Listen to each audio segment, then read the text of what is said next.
watching live on the Council's YouTube channel, Hillingdon, London. This is a meeting of the Finance and Corporate Services Select Committee. My name is Councillor John Riley and I'm the chairman of this meeting. The key role of this committee is to monitor the performance of local public services within its remit and to hold in-depth review on topics of resident interest. We engage with a range of external witnesses in our activity and can include community groups, residents and subject matter experts. Where we identify areas for change or improvement, we make recommendations to the decision-making cabinet. Details of business to be considered today is shown on the agenda, copies of which are available in the room and also accessible on YouTube underneath the broadcast. For those present in the room and intending to speak, please note that you will be filmed and any statement you make will be recorded and made public. For those in the public gallery, you won't be on camera, but at the moment I don't think we've got anybody. A reminder to all councillors and officers and those speaking today that you should turn the microphone button on when speaking. This will ensure you can be heard in the room and by those watching online. I'm going to ask those present to introduce themselves, and I'll start at that far end of the table. Good afternoon, everyone. My name is Councillor Kishan Bhatt. Thank you very much. Good afternoon, everyone. My name is Councillor Kaushik Banerjee. Thank you. Good evening. My name is Councillor Richard Lewis, and I'm the Vice Chairman of the committee. Thank you. Neil Fraser, Democratic Services, and clerk in tonight's meeting. Mark Braddock from Democratic Services. Councillor Stuart Mavers, the Opposition Lead. Councillor Narinda Garg. Councillor Gasharan Mann. Thank you very much. Before we get started with the main agenda, some quick housekeeping. Fire alarm, we don't expect a fire drill, so if the fire alarm does go off, please follow officers to the fire exits and out of the building to the designated meeting point, which is the Civic Centre forecourt. Mobile devices, for those in the room, please switch off any mobile devices before the meeting starts or put them on silent. Please note that some councillors may be using tablets or laptops to view the agenda. There are resident feedback forms. You're welcome to give feedback about this meeting. Resident feedback forms are available in the room. There's also a version online under the broadcast. Matters that we deal with and we'll explain will be in part one.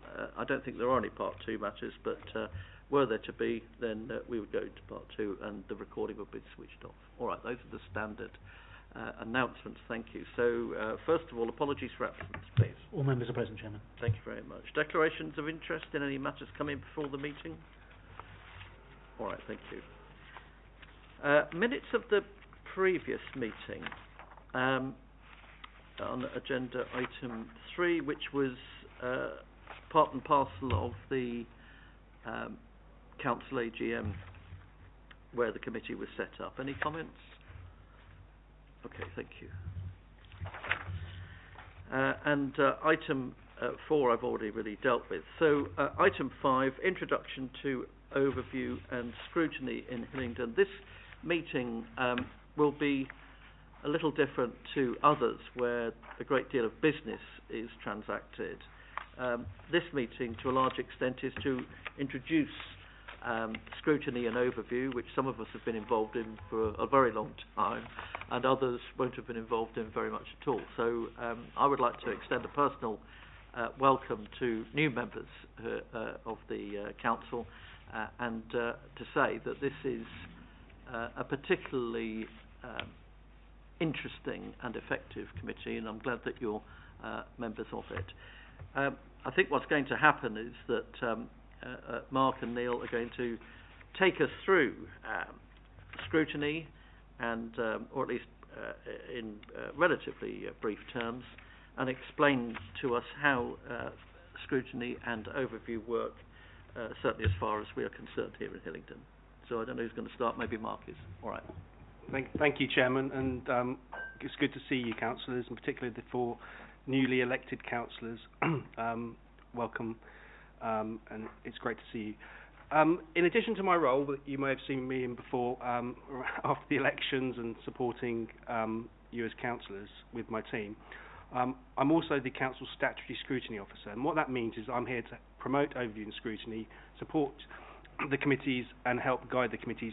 I discharge that through my team of staff who clerk these committee meetings, and Neil is your clerk to this particular committee.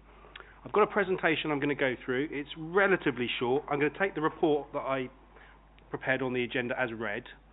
So this will really take you through the key features of overview and scrutiny in Hillingdon. It's aimed at the newly elected councillors, but hopefully a useful refresh for re-elected councillors. And I'm happy to take questions at the end, or if something crops up, during the middle, if you need clarification. What I'd like to do is stress from the start, though, the importance of overview and scrutiny. It is interesting, and it can be greatly satisfying.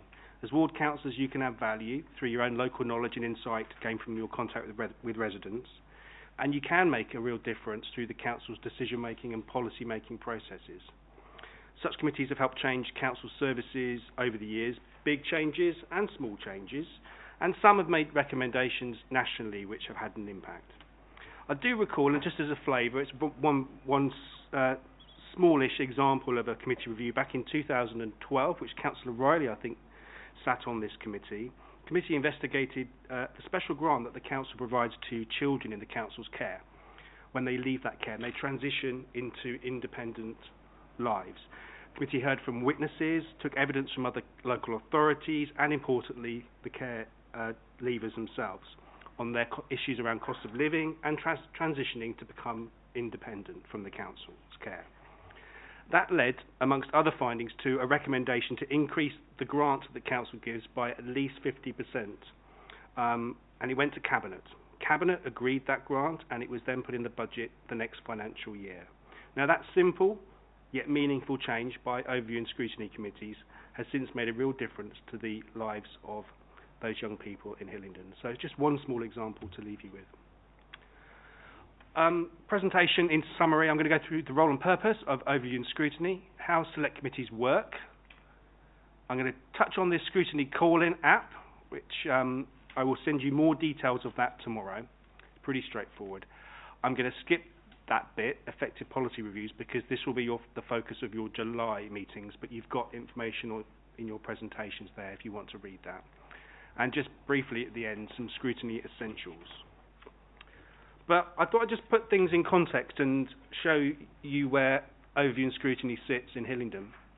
You can see obviously there all 53 councillors in the full council in the middle, where you met only a few weeks ago. You've got the executive of the council in the blue at the top, the leader in the cabinet, and also you've got your quasi-judicial committees down the left-hand side, the green ones, planning committees, licensing committees. At the bottom, you've got your sort of outside bodies, partnerships like the Health and Wellbeing Board, the outside bodies you may sit on, and other partnership forums like the Council's Domestic Abuse Executive Steering Group. But on the right, in red, you've got the select committees, and they're a key arm of the Council's democratic processes, and we'll go more into their role in this presentation. This next slide is very basic, and I've just put this up here because it's part of the presentation I do for new managers that join the council about local democracy. But just to give you a context of where we sit, you've got Her Majesty there as sovereign. You've got a somewhat equivalent locally of our first citizen, the Mayor, Councillor Hagger. Nationally, we have the legislature. That's just the House of Commons, obviously. Locally, we have the full council as its equivalent, where you all met. Nationally, we have the government, the cabinet, if you like, there, pictured. And locally, we have Hillingdon's cabinet. Also, nationally, you have select committees in Parliament that scrutinise the work of the government and make recommendations, write reports. Same goes with these select committees here in Hillingdon. And supporting all that, you have the civil service, and we have our local government officers here to help support all that. So just a very simple picture context there. Going through the law around overview and scrutiny, the Local Government Act and various other pieces of legislation does require councils to establish at least one overview and scrutiny committee. In the case of larger councils, more than one. And three main roles there set out in law: assist with policy development, question the Cabinet before and after decisions are made, have the power then, in light of number 1 and 2 there, to make reports on such matters to the Cabinet and, in some circumstances, to the full Council. There's a committee must also scrutinise and hold health providers to account, such as the NHS, and we must also have a committee that will act as our crime and disorder committee to scrutinise community safety activity and partners like the police. And this is the Safer Hillingdon Partnership that the relevant select committee, not this one, will scrutinise. Again, you've seen that chart there. That just puts in context the neat alignment of the select committees and the Cabinet portfolios, i.e. the Cabinet members whose work you scrutinise. And although not on that chart there, you've got the services which are also very neatly aligned with the two. So you can see how that's structured. 5 select committees and 2 panels. One is a standing panel, the corporate parenting panel, which does meet at least, I think, 4 or 5 times a year. The review panel has not been established and is only in exceptional circumstances when the chairman agrees there might be a need for that. The key duties of overview and scrutiny, well, you're here to scrutinise, challenge and monitor local services and issues. You're here to act as the statutory check and balance on the Cabinet, be constructive but also a critical friend when required to the Cabinet, and also through your policy development function to propose and drive improvement and changes to council services. And importantly, use your local knowledge to add value and help amplify the voice and concerns of residents. I know after the election, but no doubt throughout the year when you have your ward surgeries, you'll have lots of examples of issues that residents have spoken to you about on the doorstep, and where, you know, topics are raised at meetings like these. Use that opportunity to bring forward your insights that you've gained. Now, select committees, all 5 of them, do have statutory powers that they have. There's quite a few, but I've summarised the key ones here. They're able to call in a Cabinet or Cabinet member decision just after it's been made. They are able to send a report to Cabinet or to the Council. You are able formally to compel a senior council officer or a Cabinet member to attend. We haven't used that compelling power for a number of years because officers and Cabinet members, you know, do tend to attend voluntarily and willingly to these meetings. You have powers to request certain information, which I can come on to later, and not for this committee, but in the case of the Health and Social Care Select Committee, power in certain circumstances in terms of NHS proposals, substantial proposals, you're able to refer them to the Secretary of State. But you don't have any direct decision-making powers. You can't instruct officers to take a particular course of action. You can only make recommendations and suggestions. So I'm going to go through the 3 key roles of this committee, or all the select committees, in a second.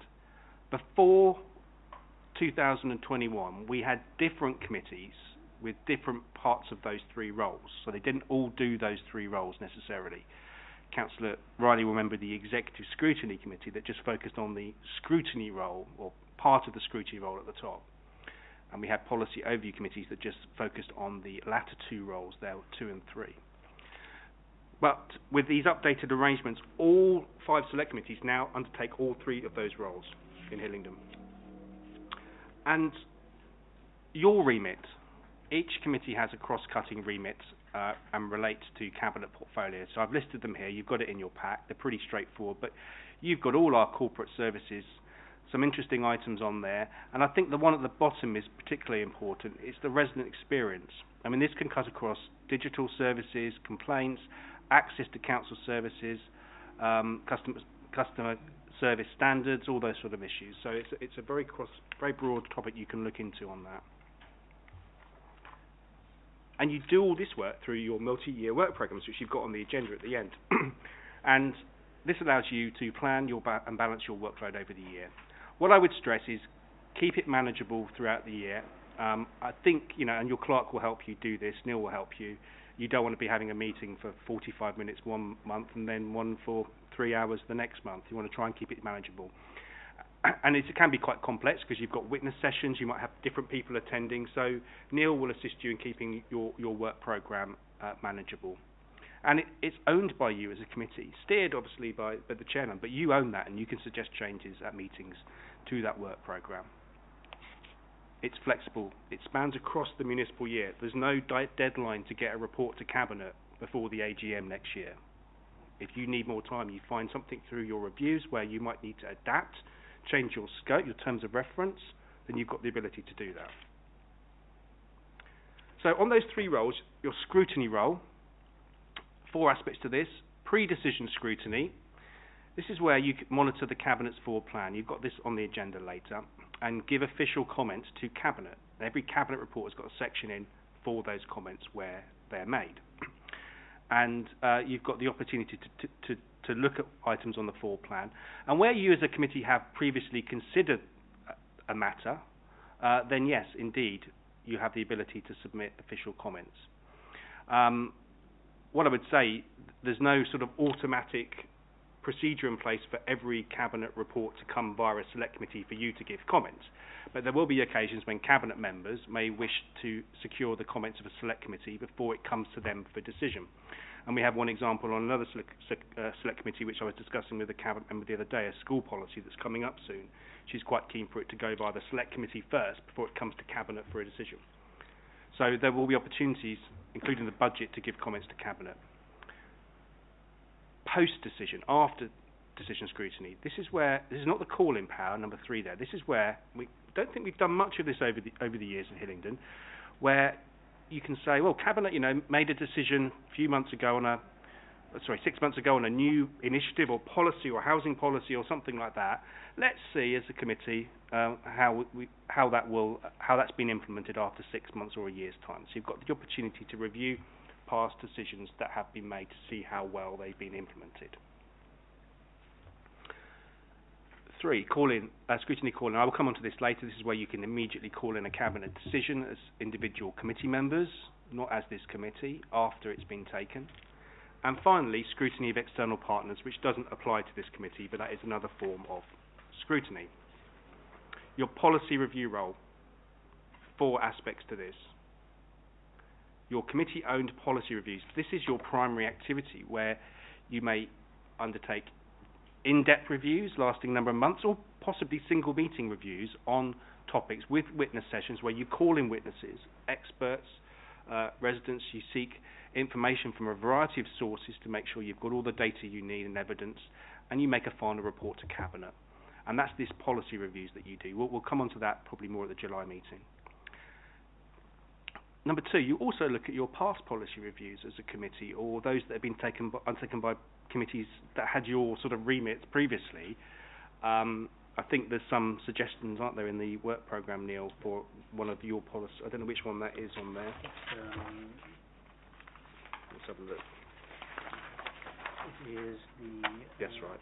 Performance and monitoring review. So there was a review undertaken last year about how the council corporately can better monitor performance of council services, and the number of recommendations that went to the decision-making Cabinet, which were all approved, and you'll want to see how those recommendations have been implemented. So that's number 2. Number 3 is policy shaping, and this is where Cabinet members may suggest they'd like a draft policy to go via a select committee for their comments beforehand. And number 4 are policy framework documents. These are the council's strategic, most high-level documents that have to be approved by the full council, and there is a requirement in law for them to come via these select committees for you to give your comments. So they're automatically built in, you're consulted on relevant documents. You've got one on your agenda for the July meeting, which is the council strategy, which is coming forward. Overview role, this is pretty straightforward. It's where you monitor services, where you receive reports, where you monitor performance of services and look at trends and ask questions of officers, see how things are doing under your remit. You can also receive reports on topical matters. There could be something that's cropped up locally under your remit, and you might want to ask officers to prepare a short report or come along and do a presentation and give you an update. And you monitor the budget twice a year, and I've been speaking to Finance to ensure the mid-year budget report that you get is much more informative in relation to the remit of this committee as well. So that will come twice a year.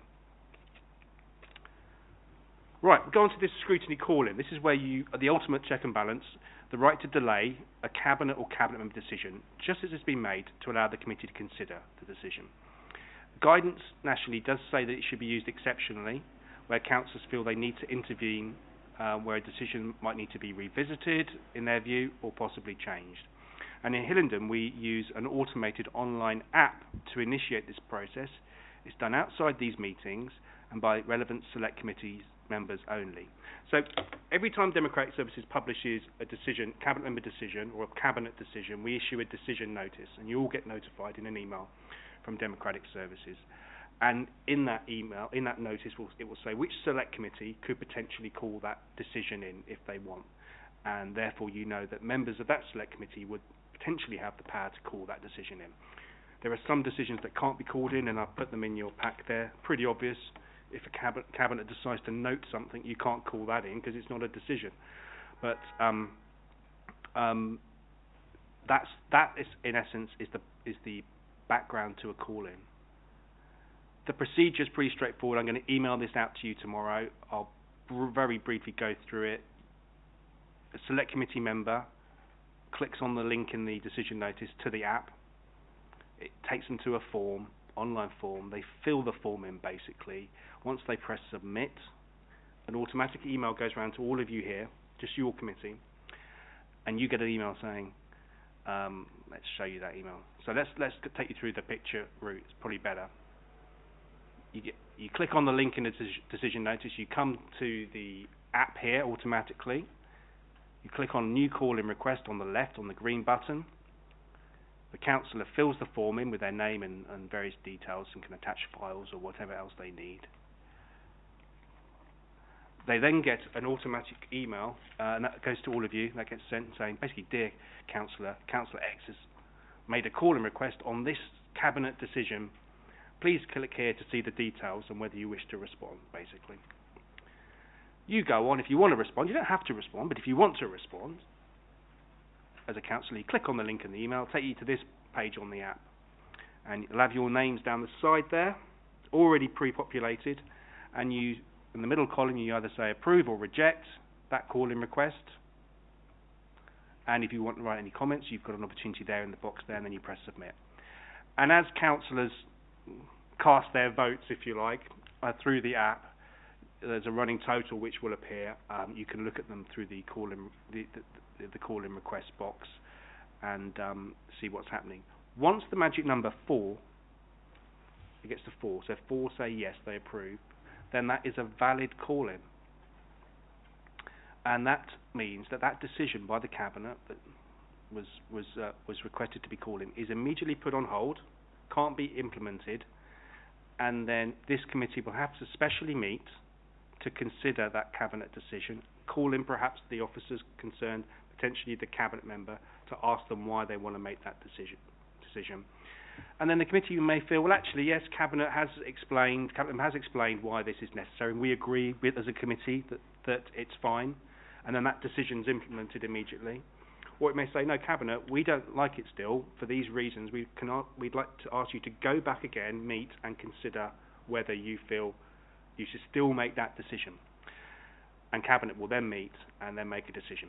So the committee can't stop a decision ultimately being done, but it can delay and ask cabinet in a public forum to revisit that decision. So that's the scrutiny calling app. I'll send out details tomorrow, but it's pretty straightforward. I think we're the only council in the country to have an app that does this, but it's been used 3 times in the previous 4 years, and councillors seem to be able to use it quite well. So any issues, you just let me know. I'm going to skip through this. This is about policy reviews, which we'll touch on the next meeting. And then final couple of slides, scrutiny essentials. What I would just mention is the importance of your clerk, Neil, here. Neil is not just obviously a minute taker. He undertakes the research, commissions the work, supports the committee and the chairman completely in all your endeavours over the next year or so. So important person to work with. your rules and guidance about how you work. Well, I've put them in the pack here, but you've essentially got Chapter 6 in the Council's Constitution. That's your rule book as a committee. And at the end of that, there's an interesting protocol on Cabinet and scrutiny relations and how select committees work well with Cabinet. Because if you think about it, you're the check and balance on the work of the Cabinet, a Cabinet member, and you want to make sure that that relationship is productive and constructive where possible. The last thing you might want would be to undertake a detailed review into a council service and not engage with the Cabinet member, not brief them about it.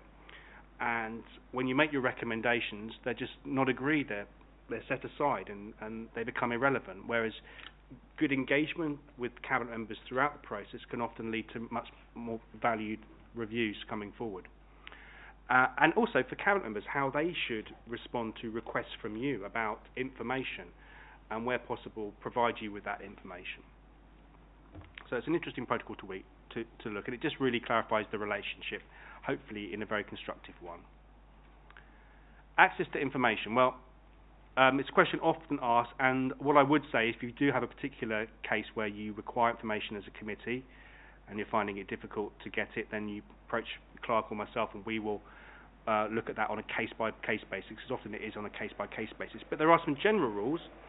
You do, as committee members, have a right to all Cabinet reports, obviously, but even confidential Cabinet reports within your remit and the background papers supporting those Cabinet reports.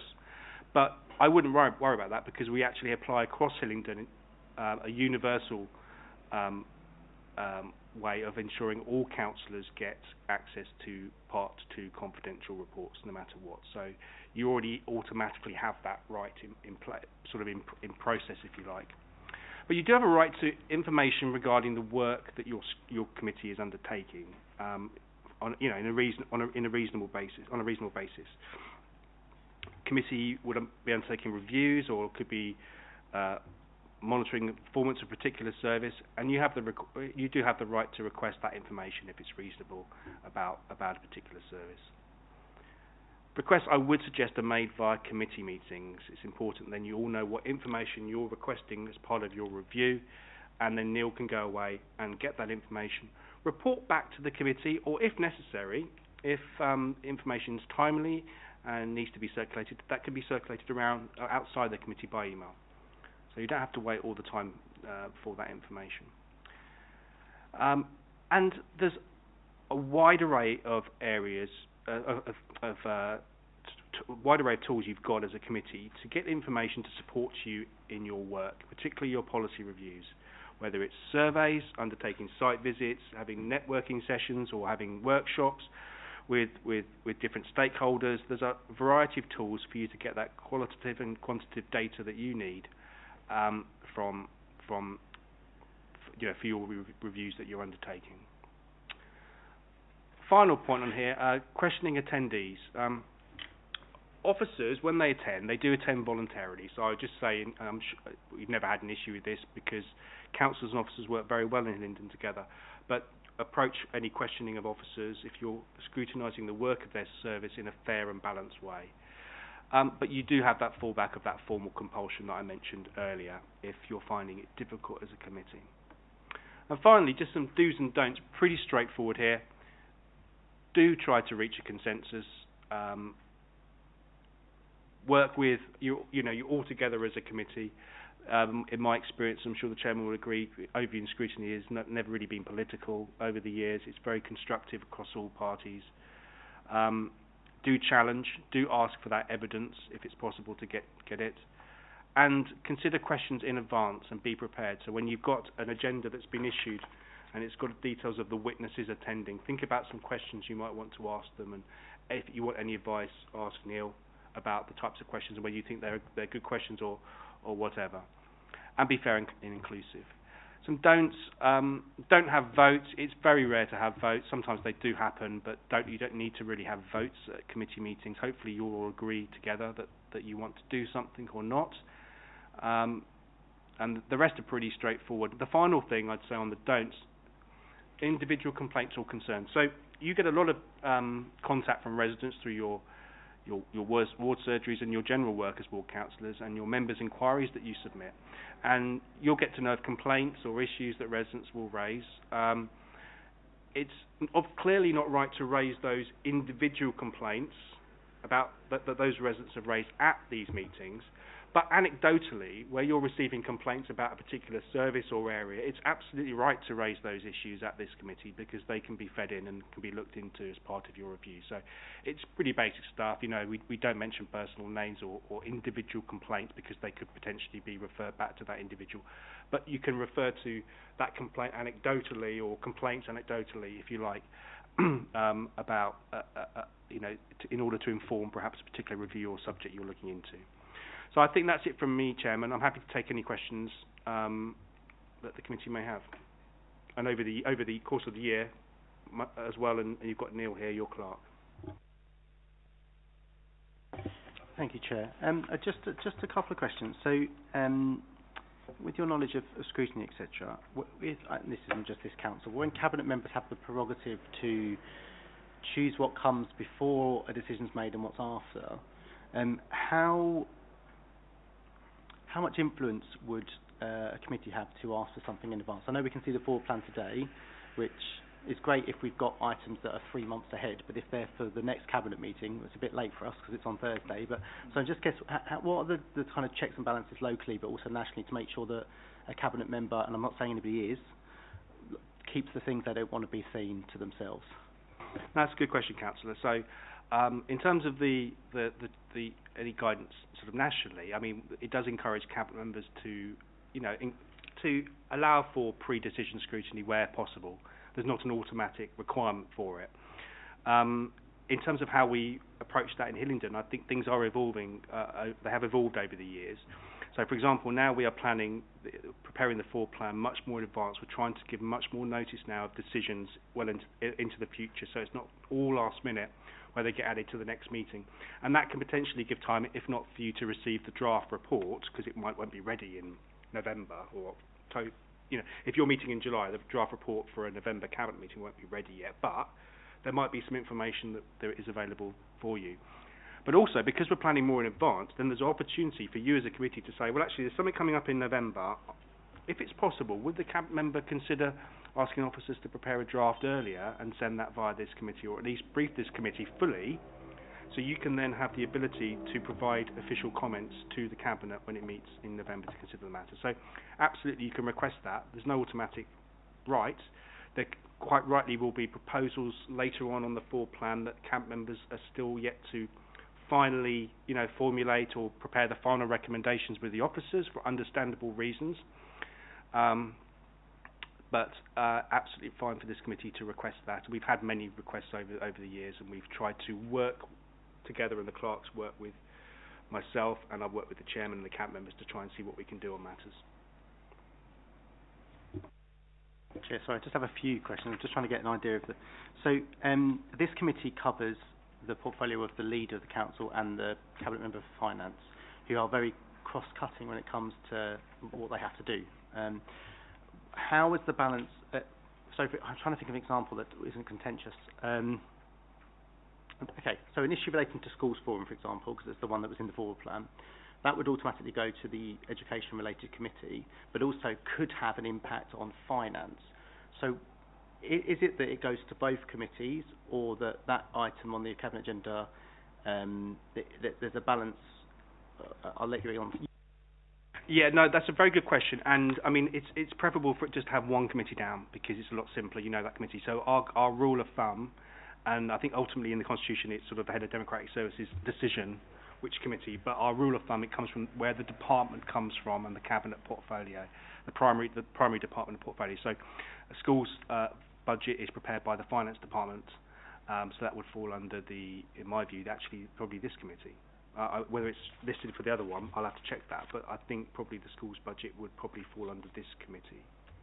But there's nothing wrong to say that it could not be discussed by the other Children, Families and Education Select Committee. I'll check where it is on the thing, but rule of thumb is it's from where the department and the cabinet member, whoever's responsible for that. So I can look at that, but that's the rule of thumb. I think in essence the nature of the subject matter will also guide where it goes. I think it would be very strange for the education, for the select committee that deals with education, not to have a hand in some form or another. You'll note, in fact, we cover 3 portfolios.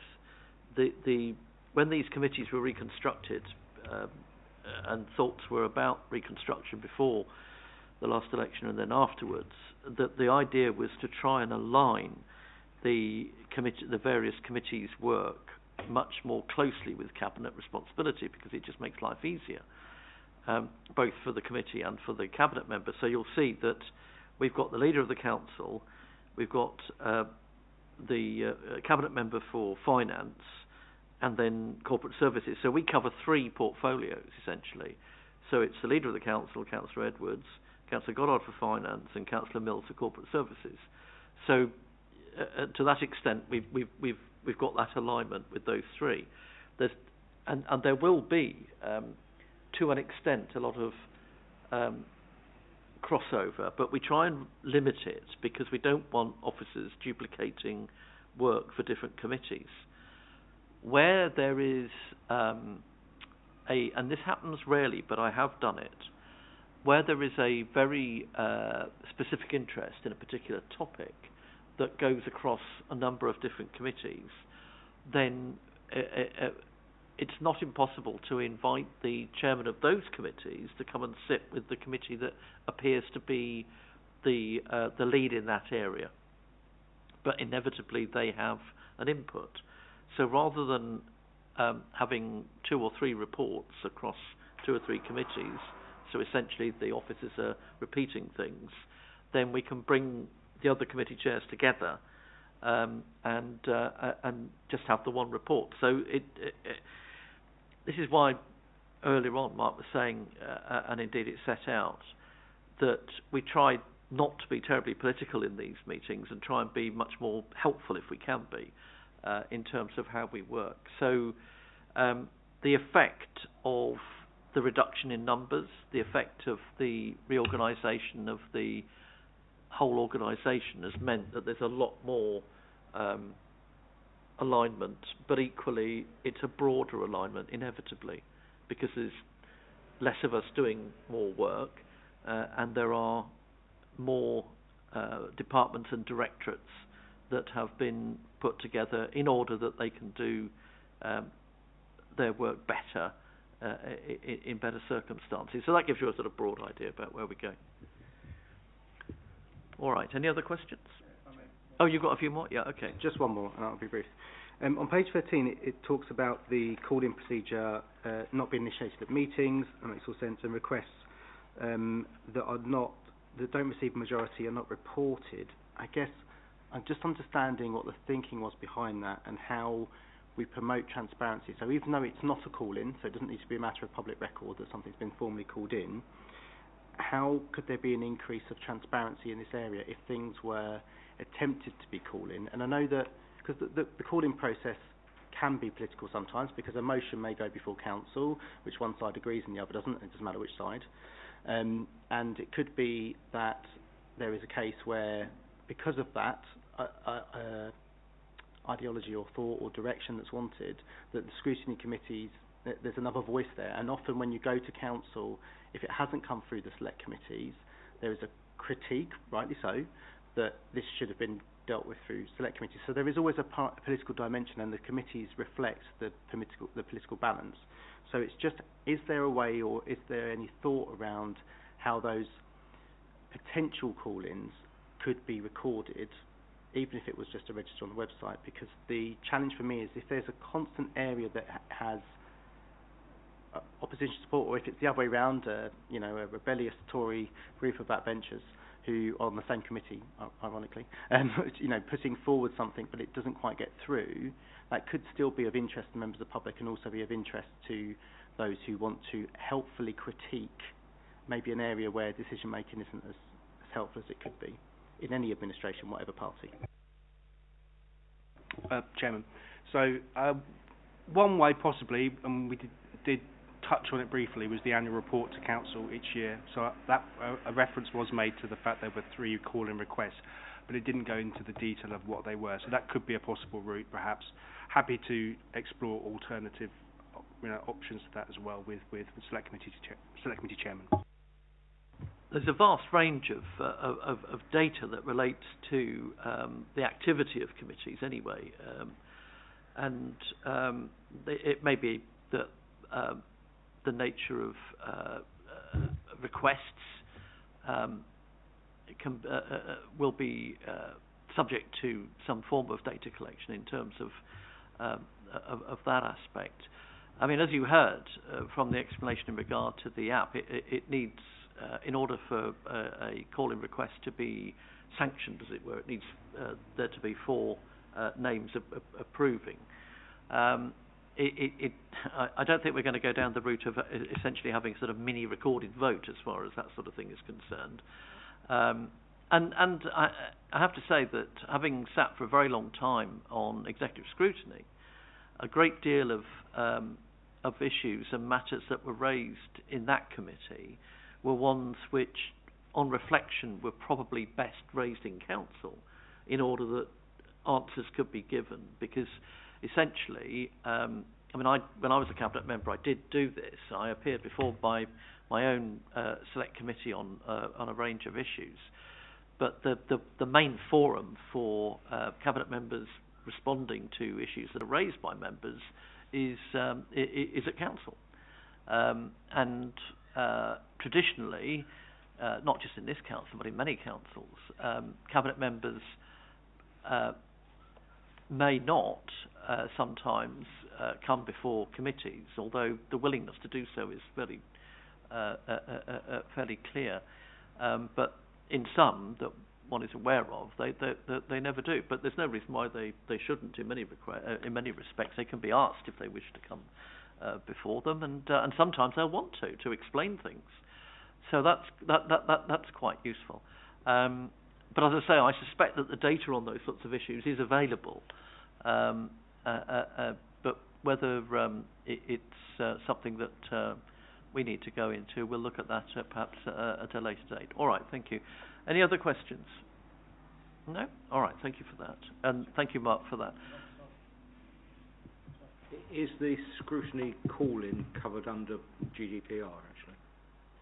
You mean the app that you fill in? Yeah. Yeah. Oh, it's internal app within the council, so it's I'm secure. not sure you can actually publish unless it's actually called in. I'm not sure you can actually publish any data from it. I mean, GDPR applies to the type of data like personal data and things like that. So, I mean, and any call-in request would relate to a cabinet or cabinet member decision, which would be a public document. So, there's nothing in my view that is sensitive there necessarily, but it's all have to look at whatever's written on a case-by-case basis. But it would relate ultimately to a public decision made somewhere that we've published. So, yeah, I think Well, what would have happened? Do you want to turn off microphones? What would have happened would be that this would have all gone past legal anyway, and any issues that they would have highlighted, I guess, would have been made. But again, certainly as far as my chairmanship is concerned and this committee, anything that's slightly out of the ordinary, I would expect to go past legal anyway, just to make sure that we're protected in any event. There is one thing that did occur to me. There are circumstances, perhaps you want to touch on this, Mark, where the chairman is asked to waive call-in or make an emergency decision dependent on certain circumstances. So perhaps for new members, you would like to just touch on that. Yeah, it's briefly mentioned in the report, but in a bit more detail. There are occasions where, for any organisation, an urgent decision is needed because the council might lose out financially, it might prejudice service delivery to residents, might cause harm potentially, might delay a key project where, for example, if we have to wait 2 or 3 weeks, that school building isn't ready for the kids to start their lessons in time, that sort of thing, in September. So now and again, and much less over the last few years, there are these urgent decision requests which the cabinet members bring forward, And sometimes when those are brought forward, the chairman of the relevant select committee is asked whether they are happy to waive the scrutiny call-in period, so that the period of time after that decision is made, but also whether they're happy to waive the pre-publication date. And if it's not even been notified on the full plan, if you've got the full plan here, but an urgent decision is needed, to waive that requirement also. So in essence, a cabinet or cabinet member decision can be taken in a matter of hours, a day or two, very quickly, rather than the normal process of giving advance notice on the full plan, scheduling it to cabinet, and then allowing for that call-in period after the decision for you to potentially call that in. All that could be shrunk to a matter of hours where certain circumstances are met. A definition for an urgent decision set out in the Constitution, but it's along the lines of what I said about decisions that may impact upon residents, prejudice, service delivery, things like that, and the chairman do get requests, and you consider them on their merits, and then inform us, and we then refer to that waiver in the decision notice that's published. And what happens in those circumstances is the chairman then is sort of everything else is put to one side, as it were, for a while. The chairman goes through the request, makes sure that it is the sort of decision that needs to be made. Frankly, the request is rarely made, and is usually in very emergency circumstances, as Mark said. Usually has some pretty awful consequences if they're not dealt with in that way.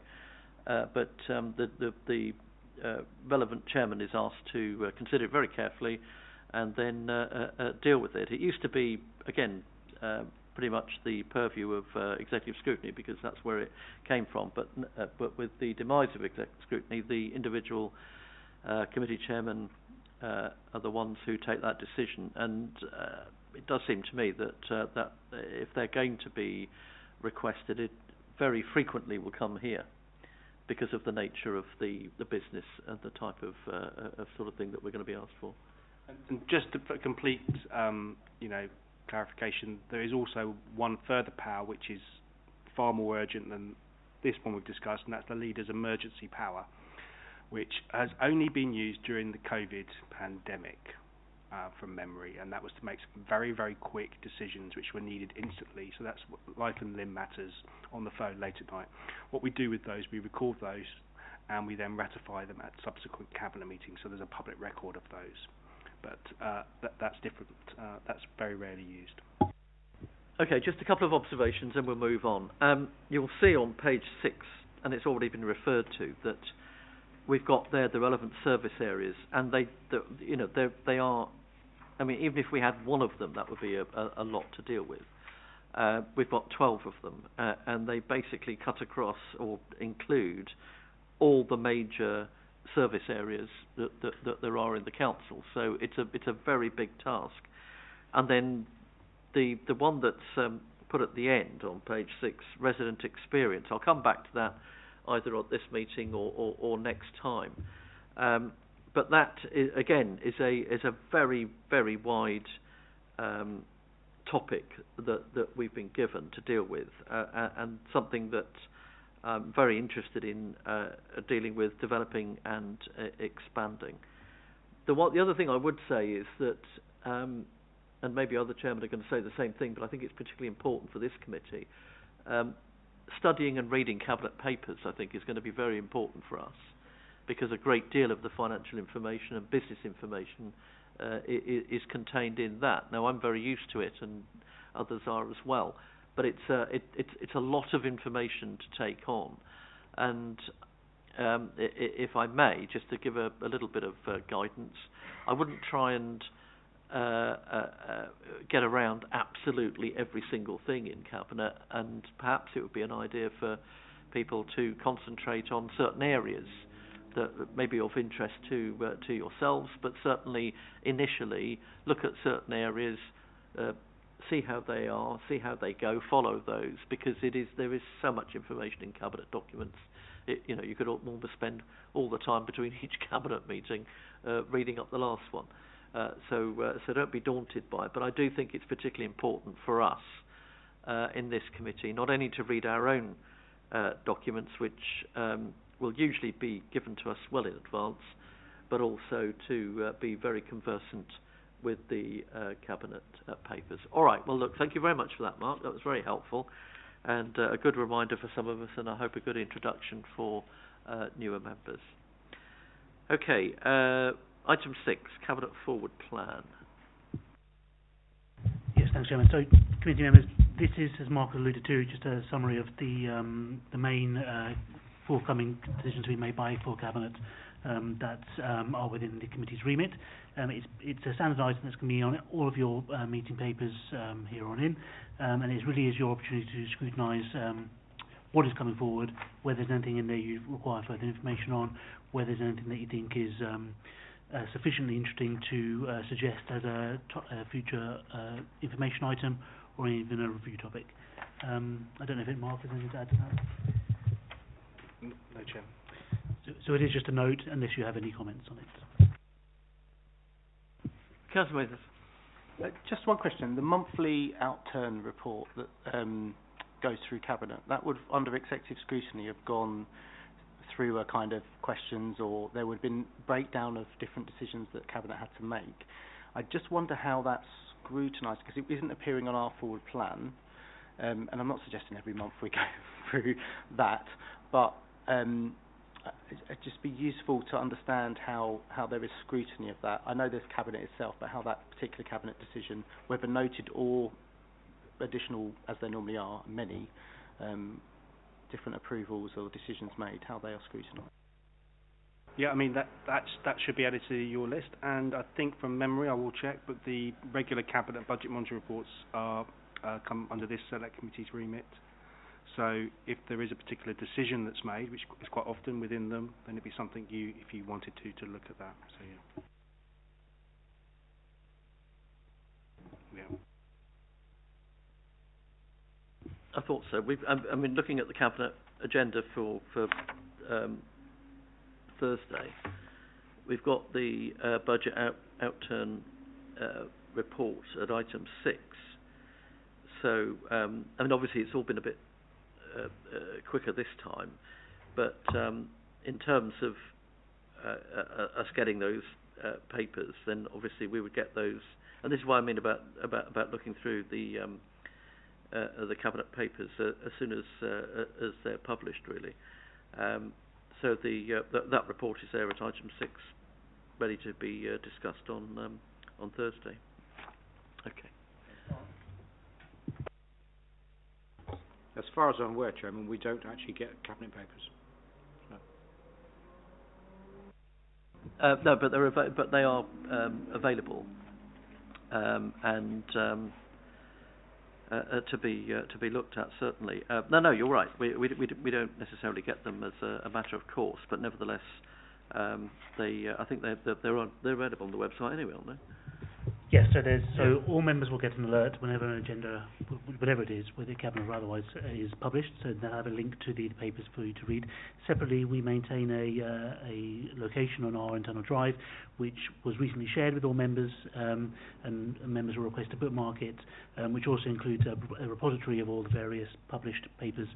So if you have any issues with accessing that, please come back to me. I'm more than happy to talk you through how to access and save that file. And finally, if you just want anything and you can't find it, then come to Democrat Service and we'll make it available to you.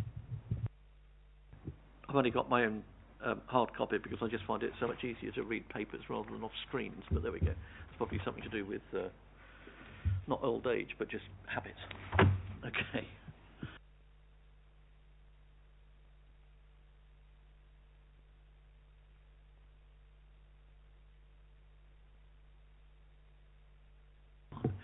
Number 7, work programme. Neil. Yes, thank you. So members who have been on these committees before will hopefully recognise this, but this is our multi-year work programme. It does set out the suggested cadence of reports and various items to come before the committee in future months.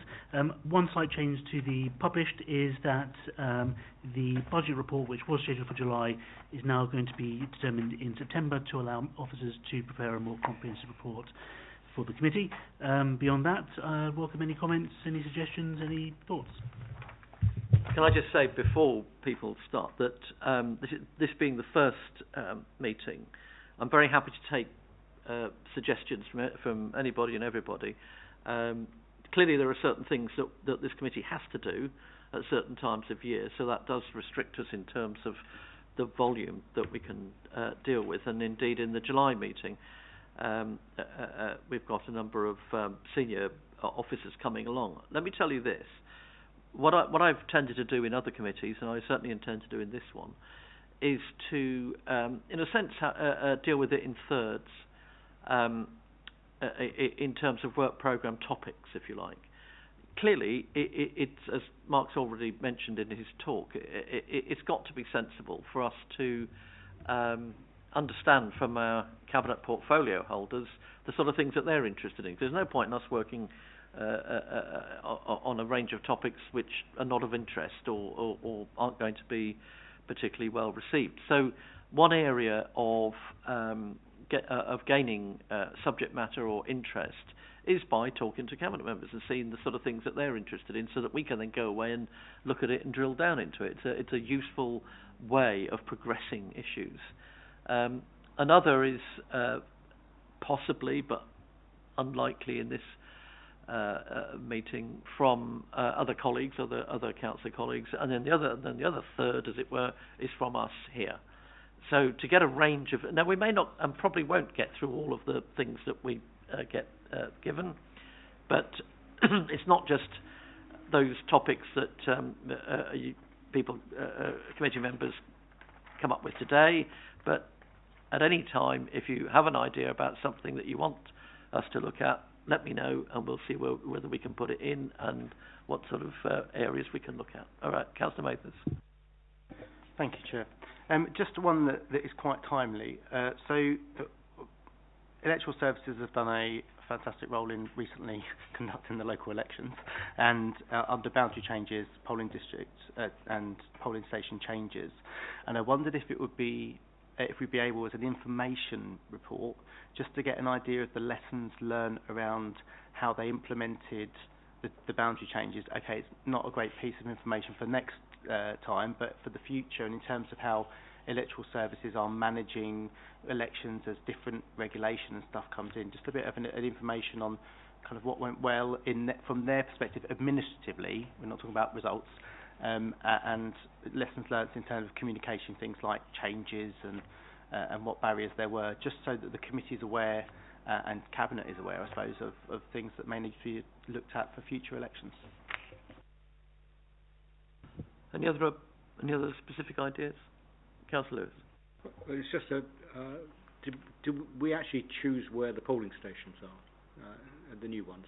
So no, I mean, there are certain there are certain decisions around in the election sphere are obviously not reserved to councillors. They're reserved to the returning officer or the acting returning officer to make. If the committee wants information in terms of just facts and figures and how the council sort of has done things purely for information, that's absolutely fine. But in terms of decisions around where polling stations go, that's a matter for full council. They look at that on a regular basis and make decisions on that. But it wouldn't be for this committee necessarily to recommend those sort of decisions. It would be more, I think, an information report to find out more and receive information than anything else. If Councillor Mathers wants to send me an email about the sort of structure of that idea in terms of the sort of areas you want to look at, because it's quite a broad area in any event. Very happy with that. And as I say, no one's expecting people to come up with ideas right now. But as time goes on and in between meetings, certainly I'm very happy to receive such things. Any other suggestions at this stage? I mean, there's one thing that I've been thinking about for some time, and I haven't really developed an entirely considered view on it, but I think one area for us to look at would be how human resources work in the council, and look at their operation. It seems to me that from time to time, looking at the range of service areas that we do have,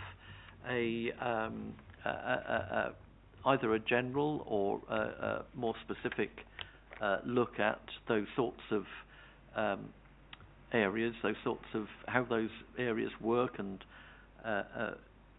what could be done better, or what issues there are with them, is a useful form of investigation for us. So I don't say we go through each and every one, but those that leap to mind, as it were, would be useful. But it seemed to me that looking back over past reports, it's been some time since there's been a look at that particular department. So it might be something worth considering. But what we'll do is we'll draw up a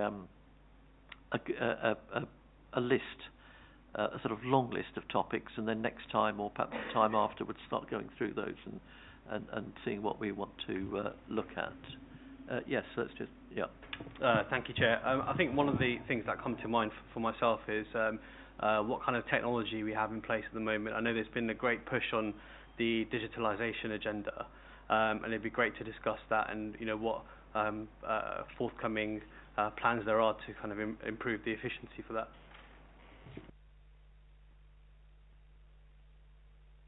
It's a very sticky button, that one.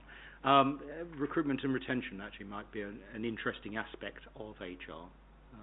To see how, particularly to see how we compare to our neighbouring authorities, because actually retaining officers has always been an important issue. No, absolutely. All right, thank you. That's very helpful. Oh, hello. All of a sudden, everyone's leapt to. Councillor Mathers. Just, it would be useful in light of Brexit, inflation, all those sort of things, to look at the procurement process, how we get value for money for our residents, what has changed in that environment, what may change in the future, just so we can help officers and cabinet members to really understand how they can ensure we get the best value for money and the best services for Hillingdon. All right, Councillor Gull. Thank you, Chair. Subcontracting and quality control. Sorry. Subcontracting and quality control. Oh, okay. Yep, that's interesting. All right, thank you. Actually, that would fill up the year, that, wouldn't it? Okay, all right, thank you. That's very helpful. We'll, as I say, we'll make a long list, and then from those three areas, I mean, I've got these from committee members, and then what I might do is what I might do is ask. Councillor Lewis. I don't have a question necessarily, but we used to have a matrix, and we used to measure each of the ideas in the same ways to actually give a score, and then at the end of that, the committee would then decide. Yep, it's a pretty good way. That's a good way of doing it. Yeah, I think for when you want to do a full policy review, you want to get witnesses in, ask questions where you might want to end up with a report to cabinet, where you as a committee are deciding what we're going to look at that's going to make a real difference, add real value. Then we do have a scorecard, like you said, absolutely, Councillor, which we've got, and we'll touch on that at the July meeting in terms of how you do reviews. But there's nothing stopping the committee, as Councillor Riley said, receiving information reports, perhaps from certain service areas, just to outline those issues some of you discussed. And where, perhaps bar the election issue, where you might think, oh, actually, we need to probe this further, this could be a review, then you might want to start using the scorecard for that as well. So you don't need to use it for sort of information reports to assess which items you just like to find out more and ask officers questions on. But when you're doing those in-depth reviews when you're going to report to cabinet, I think that's where the scorecard is very beneficial, because it gives you some reassurance that what you're doing is going to hopefully make a difference. I think that's a very good idea. I think that testing a subject matter by having a review report that gives us some information to start with, it might ask further questions, but it might be enough, and we might ask a question that goes to Neil and others in Democratic Services, and what we get back tells us all we need to know. Or it might say, well, that's interesting, however, what we need to do is to go into this further. That then becomes more of a in-depth review, and it's a bigger topic. But I like the idea of being able to, as it were, task and finish certain subjects in a timely fashion, because otherwise you just get bogged down in far too many reviews. And similarly, if we're not being really quite punchy and relevant, then as a cabinet member, you've already got an absolute ton of stuff to read and to go through. So what we need to do is to make sure that what we are doing is adding value to cabinet work. Councillor Lewis. Is the idea still to have one main topic for the year, or two main topics, and then some short reviews around it. I think that traditionally that has been the better way of working, and certainly that's subject to anything else anybody else wants to say. There are certain topics which need additional meetings, but we're trying to keep those to a minimum. There are certain aspects. I remember in external services, in regard to the proposed, actual closure of a hospice, we ended up having a lot of additional meetings to deal with that, but that was an exception. So we want to take care that we don't overburden the meeting system. But that's certainly what I would be envisaging. One or two major reviews. I also have it in mind for a particular subject to be a part of a sort of rolling programme, because it's something we need to keep an eye on as we go along, but I'll come back to that at the next meeting, so that we have a really good grasp of a particular area. But yes, I agree that we want to aim for, I suspect, no more than two pretty big areas to really review on. And in those circumstances, you have a series of witnesses. And also, there's no time pressure. We could, as long as we're happy with the nature and the quality of it, and we've got the recommendations that we're after, then that's where we go. All right, thank you.